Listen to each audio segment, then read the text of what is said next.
I get a lot of questions about sabbatical, and I have learned to share my sabbatical story before I really answer questions.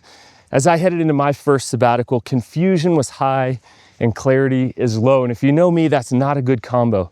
We want the opposite. As people head into their sabbatical, we want high clarity and low confusion.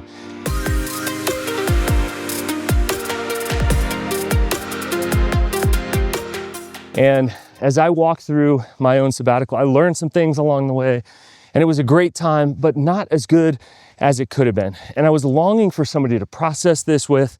I was longing for a coach, a guide along the way. I didn't know that existed, and I certainly didn't know where to find one. And I believe that that's really when Sabbatical Coaching Group was birthed. Since then, I've had the opportunity to walk with my coaching clients, to continue to offer more sabbatical coaching along the way, train other sabbatical coaches, and ultimately to offer people guided sabbaticals, because that is the key to any sabbatical, is high clarity about the why, the what, the how along the way, what you are to accomplish, what you are not to accomplish, what's inbounds, what's out of bounds. Those are all the things that we touch as we think about preparing a leader for sabbatical. And on the other side of it, we want confusion to sink, to go so low that people forget about the confusion they had months before as they prepare for sabbatical. So how clear are you about your upcoming sabbatical? We'd love to guide you along the way. Again, heading into a sabbatical, you want clarity to be high and confusion to be low. That is how you have a well-guided, well-stewarded sabbatical. What are the benefits of sabbatical? I love telling people about 3 things that a well-guided, well-stewarded sabbatical accomplishes. The first thing is reprioritizing. A leader reprioritizing what matters, their family, what matters in their life, or their ministry, or their leadership. And often we just kind of fall out of touch. I know I have from time to time. I know all 3 of my sabbaticals reprioritized because they regrounded me to ask the bigger questions. Secondly, more creative.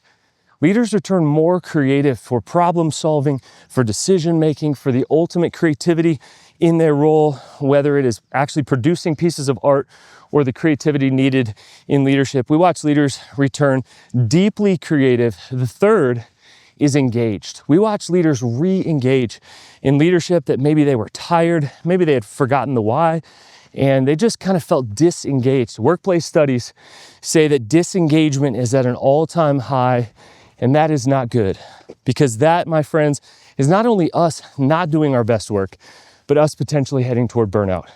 Those 3 things are key results, even indicators that your sabbatical has been an effective one.